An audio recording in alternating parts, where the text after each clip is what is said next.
Si pembukaan dimulai.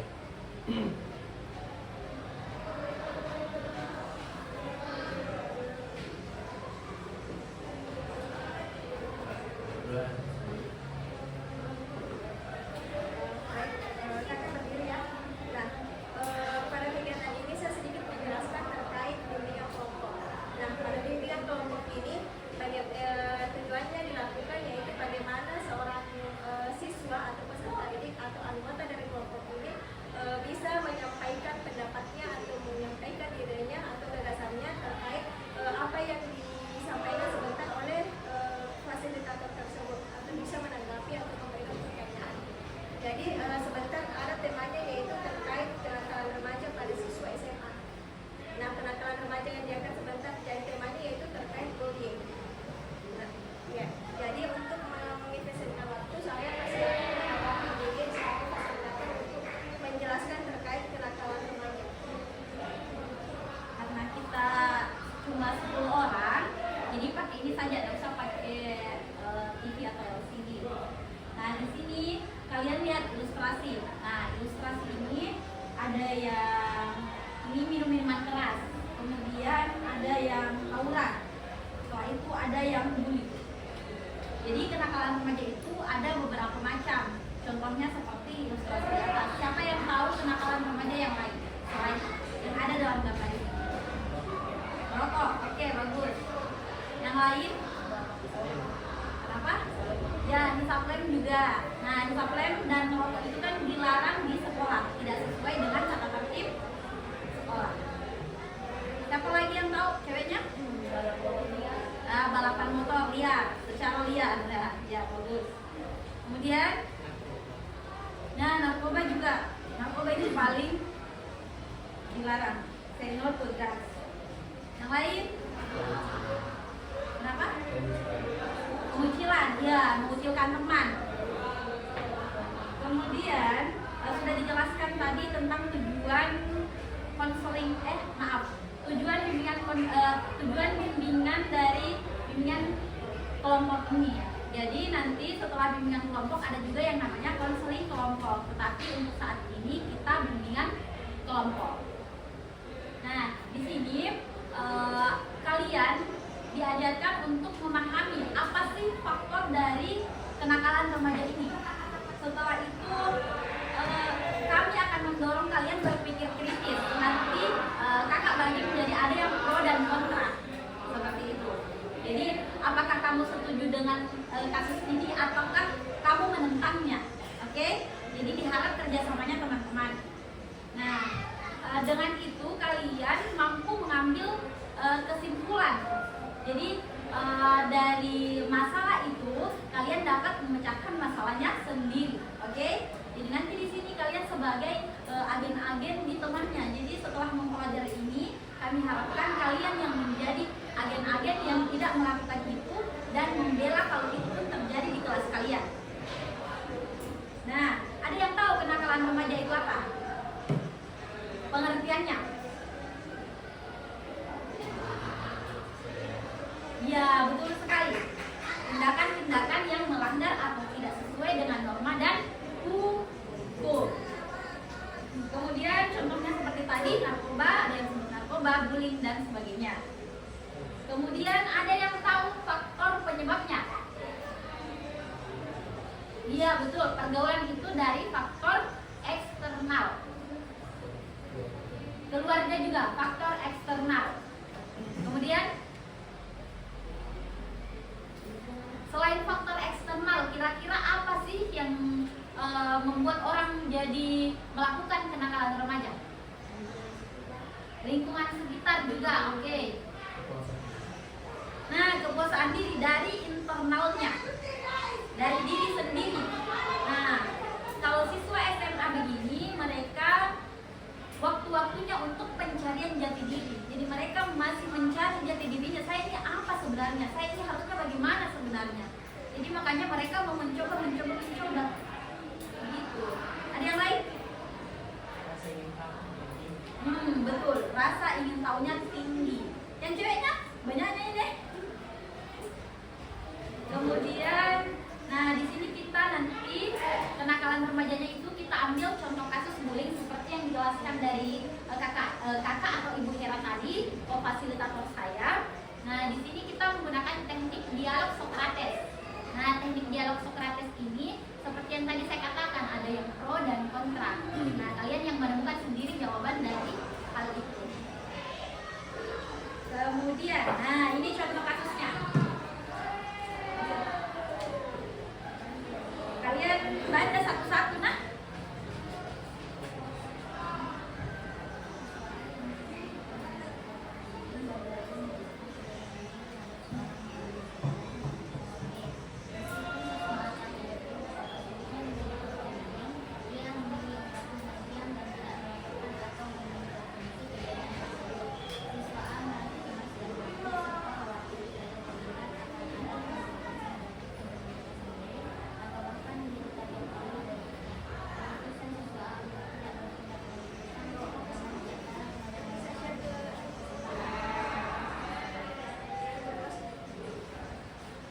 Ya, jadi nanti di-share sama co-fasilitator. Jadi di sini saya jelaskan. Nah, siswa A yang sebelumnya pernah menjadi korban bully. Misal kamu sebelumnya pernah menjadi korban bully. Kemudian baru-baru ini kamu menyaksikan juga teman-temanmu menjadi korban bullying. Nah, misal ini dibully juga. Setelah itu, meskipun kamu tahu betapa sulitnya menjadi korban bullying karena pasti tertekan, takut, dan lain sebagainya. Nah, tapi kamu memilih untuk diam dan tidak melaporkan ke pihak sekolah. Nah, siswa A merasa cemas dan takut serta khawatir jika ia terlibat lagi. Nah, mungkin saja akan ada konsekuensi yang didapatkan oleh siswa A untuk dirinya sendiri karena dia takut menjadi target bully lagi selanjutnya. Nah, keputusan apakah, pertanyaan saya, apakah keputusan siswa A ini untuk tidak ikut melaporkan temannya ini yang menjadi korban bullying dan si pembuli sudah benar atau tidak? Bagaimana menurut Anda? Jadi, kalau misal si A ini tidak melaporkan, apakah kalian setuju atau tidak setuju? Siapa yang setuju? Oke, setuju. Setuju? Siapa yang setuju? Dia tidak melaporkan karena dia takut jadi korban bully selanjutnya. Setuju katakan. Setuju? Setuju. Setuju semua.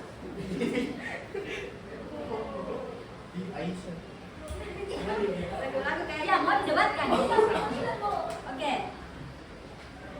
Jadi, oke, yang setuju, setuju, setuju, setuju, setuju. Ya, jadi yang setuju ini, coba yang setuju duduk di sini. Gantian. ya tukar posisi. Karena kontra tadi kita. Ya. Yang setuju di sini, yang tidak setuju di sini.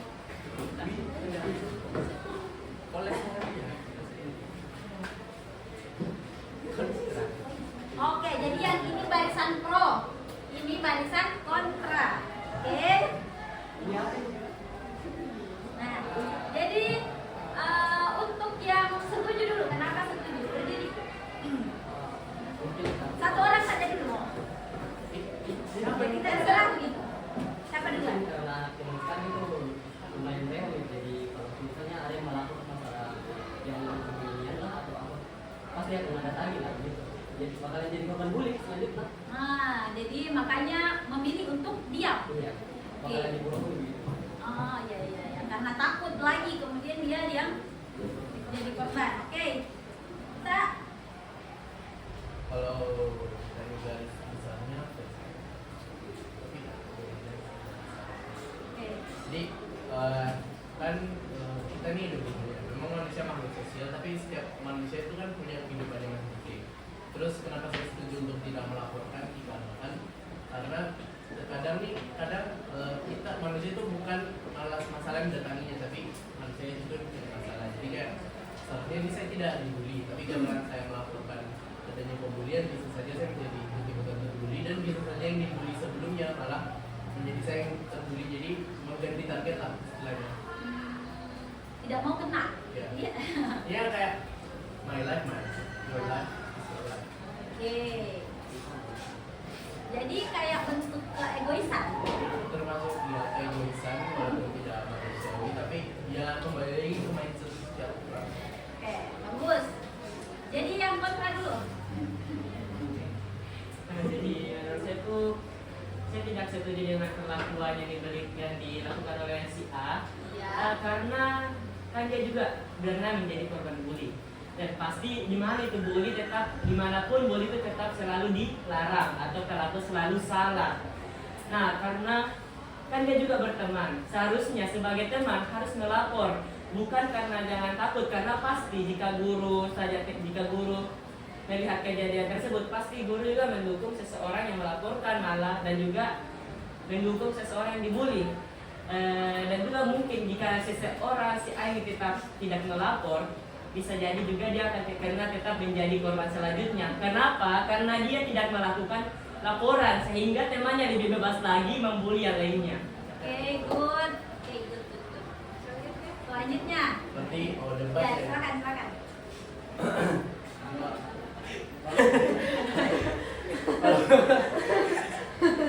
Kalau untuk masalah tersebut sih saya kurang setuju karena memang pembuliannya bakal menyebar. Tapi kan kita bisa meminimkan skala kita bakal dibully. Terus untuk tidak selamanya, saya kurang setuju dengan kalimat guru akan selalu membela orang yang dibully karena kalau kita realistis tidak naif, kenyataannya tidak seperti itu Indonesia. Terkadang kalau merealistis ya guru bisa disuap, ada guru yang acuh. Terus untuk pembulinya mungkin bisa mendarat, tapi ya itu kita bisa meminimkan agar kita dibully dan kalau kita diamnya ada juga kan poin intinya, poin 3 itu ada sih kata-kata ya itulah yang penting kita kan bisa Siapa tahu temannya ada yang bantu yang cewek. Coba bersuara yang cewek. Saya juga kurang setuju masalah penjualan pembulian karena ini saya bilang anak zaman sekarang itu lewat gitu, bukan berarti yang lain cari cuma yang penjualan dia banyak mah itu yang minta interupsi. Ya, silakan. Justru karena dia merasa ini lewat, dia akan lebih ini lagi untuk membuli. Tapi juga saja yang seperti Tidak menutup kemungkinan untuk yang terkecilkan saja dia bully. Otomatis karena dia lewat, jadi dia bisa bebas membuli siapapun. Nah, good. dan juga mengenai tentang sekolah dan sekolah yang terkacau. Sekarang juga tuh kan ada sekarang organisasi sudah banyak juga. Dan juga pasti semua itu mempunyai jiwa kemanusiaan. Tidak menutup kemungkinan yang membuli juga itu pasti dia merasa terlindungi salah.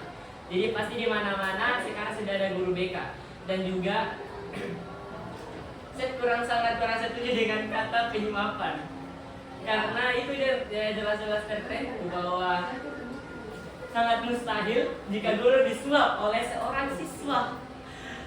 Dan juga bisa dibilang soal siswa yang rewa itu kita kalau siswanya juga tuh jika kita juga selalu diam tidak melapor, pasti juga siswanya tuh selalu semena-mena, selalu malah ciptakan yang orang lainnya, bukan cuma si A tetapi mungkin si C, si D dan lainnya, karena bukan cuma yang terkucilkan dia lihat, tapi dia lihat juga mulai dari sesuai yang penampilannya rendah dan lainnya.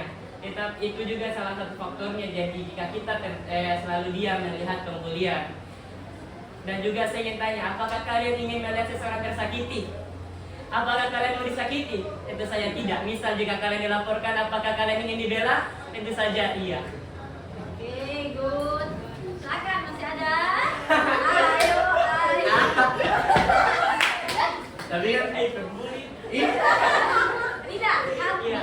dia ingin menyelamatkan diri sendiri. nah tapi kan saya kurang setuju sih dengan kata mustahil sekolah bisa aja nggak disuap, tapi kadang pengaruh keluarga tuh mempengaruhi keputusan sekolah. Seperti kasus yang kita mengambil kasus yang realistis sekarang, kasus di pembulian SMP 3. Itu kan kasusnya pembulian, tapi hasilnya apa? Kepala sekolahnya malah mendukung pembuli dengan meminta malah yang dibully harus minta maaf dan menutupi kasus sampai kasus melebar. Dan kasus yang terbaru berada di kasus Jessica Wongso. Kita belum tahu malah itu pembunuhnya siapa, tapi karena pengaruh uang sehingga ya udah Jessica-nya bisa kena. Soalnya mereka pihak keluarga Mirna kan memanggil keluarga-keluarga lain, dokter-dokter yang padahal udah memanggil pihak-pihak lainnya. Dan untuk masalah bully itu ya memang bakal menjalar, tapi ya itu bagaimana kita kan bisa menyelamatkan diri sendiri. Tidak selamanya kita harus mencampuri masalah orang lain sehingga kita bisa mendapatkan masalah yang tidak diketahui. Dan untuk berkata kita memang teman, tapi apakah kita teman yang saling berkenal atau saling berkomunikasi? Bisa saja teman dalam artian ya udah kita cuma saling kenal, kita nggak ada hubungan apa-apa. Jadi kita nggak ada alasan apapun. Dan untuk teman yang akan melindungi temannya itu pasti bakal mikir-mikir. Untuk di level sahabat pasti bakal mikir dia bakal bantu apa enggak. Oh jadi kalau kamu lihat dulu situasinya apakah ini teman dekat saya atau bukan? Apalagi di kasus remaja kan kebanyakan individualisme. Di dunia kerja pun individualisme itu kan masih tinggi. Oke, betul. Coba ceweknya, saya mau dengar ceweknya. Bagus semua dari orang-orang yang bicara ini, tapi kok cuma cowok-cowoknya? Cewek-cewek ini. Silakan berkata. Masih ada yang tidak setuju atau ada yang setuju?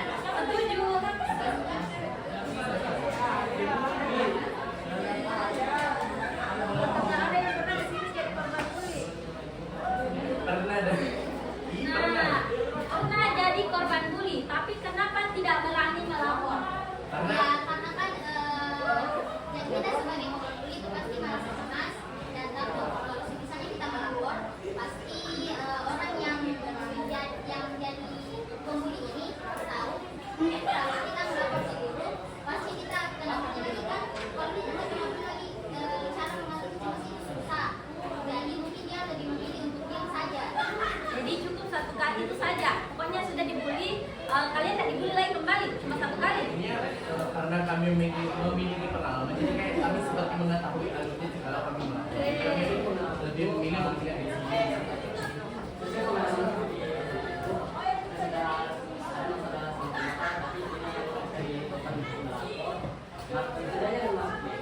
Itu sudah, tapi di luar area sekarang itu sudah mulai ada pemborongan gitu. Dan korban itu kalau sudah diborongi, lebih takut untuk melapor. Kita sudah diborongi. Siapa lagi kalian yang pernah jadi korban bully? Ya, kalau kita. Pengalaman juga begitu kalau kita mau lapor ulang terus kena lagi dapat masalah sama dia juga karena kalau melapor terus nanti itu sudah mending dia. Oke. Trauma. Nah, di sini selain kita melakukan bimbingan kelompok, kita juga di sini ada yang namanya ruang BK, di mana terdapat ada guru BK yang menangani kalian para siswa. Misal di kelas 10 siapa yang pegang guru BK-nya siapa? Bisa. Baru kan? Oke, baru masuk. Jadi dimohon untuk teman-teman sekalian untuk sekiranya melaporkan kejadian bully tersebut. Jadi kalian jangan tinggal diam, oke? Jangan tinggal diam. Kapanpun kalian tinggal diam, hal itu akan terjadi di adik-adik kelas kalian lagi. Jadi kalian sebagai siswa di sini harusnya menjadi agen. Nah, agen perubahan untuk adik-adik kelas kalian. Oke? Jadi jangan tinggal diam. Saya harapkan jangan tinggal diam karena kalian yang akan menyebabkan bully itu tersebar lagi. Jadi kalau mungkin kayak sudah betul tadi ingin menyelamatkan diri sendiri, siapa yang tidak mau selamatkan diri sendiri kan? Apalagi kalau misal bukannya teman dekatku, teman asal udah kenal saja kayak begitu toh. Tapi saya mohon jangan tinggal diam karena itu dapat merusak masa depan bangsa. Nah, kalian ini harusnya yang jadi generasi agent of change, agen perubahan. Nah,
dia lebih mementingkan hak asasi kemanusiaan. Oke, bagus semua sebenarnya karena sama-sama menyelamatkan, ada yang menyelamatkan diri, ada yang menyelamatkan banyak orang. Jadi kamu memilih yang mana? Menyelamatkan diri sendiri atau menyelamatkan banyak orang? Keduanya. Oke, silakan. Refleksi, kita kota. Oh. Kalau memilih kedua, Nah, saya pilih keduanya tuh kita mengapa kita tidak boleh, ya saya tidak menyalahkan kedua belah pihak, mau dari kita mau menyelamatkan orang lain ataupun menyelamatkan diri sendiri. Tetapi tidak ada salahnya jika kita bisa memilih keduanya. Nah, memilih keduanya ini kita bisa menggabungkan kedua solusi, ya seperti yang dikatakan ibu tadi. Kita bisa menggunakan jalur BK, jadi kita melaporkan sang pembuli dengan, tapi BK juga harus memberikan atau pihak sekolah harus memberikan jaminan keamanan kepada diri kita sendiri. Dan yang jalur yang kedua kita bisa memberitahu BK juga atau pihak lapor lainnya, tetapi dengan cara anonim. Cara anonim ini kita bisa menggunakan untuk, kan sekarang masih digital, kita bisa menggunakan email, WA atau apapun itu aplikasi untuk berkomunikasi untuk melakukan. Nah, intinya kita ini sebagai generasi muda, kita kan sebagai pemegang estafet berikutnya dari kemajuan Indonesia, sehingga kita harus mengubah dari peralihan Indonesia yang di bawah Iran, tikus berdasi dan lainnya menjadi ke arah yang lebih baik. oke bagus. Yang lain? Bisa. Oke. Di sini juga saya setuju dengan hal yang tadi, tapi ingin kita ketahui pelaku pembuli itu biasanya melakukan sebuah pembulian dikarenakan sebuah sesuatu yang kalian lakukan, mulai dari perilaku dan lainnya. Tetapi seluruh pembuli itu harus selalu disalahkan, karena kita tidak berhak untuk menghina seseorang atau bahkan mengikut campurkan urusan pribadi mereka ke kita. Jadi kita tidak perlu untuk berkritik tentang opini seseorang, karena semua orang itu bisa dibilang mempunyai kelebihan dan kekurangannya masing-masing. Jadi kita hanya fokus kepada tujuan masing-masing. Dan ingat, jika kita melihat teman kita terbuli, tak ada salahnya jika kita membantu melaporkan. Ingat, lebih baik lebih baik semua selesai daripada masih banyak korban selanjutnya. Ingat, pembuli tidak akan berhenti jika tidak ada yang meneraikan. Tidak akan ada pembuli yang berhenti jika tidak ada yang melanjutkan, jika tidak ada yang melaporkan. Pembuli tidak akan berhenti jika dia merasa menang. Jadi sebagai korban kita harus melapor.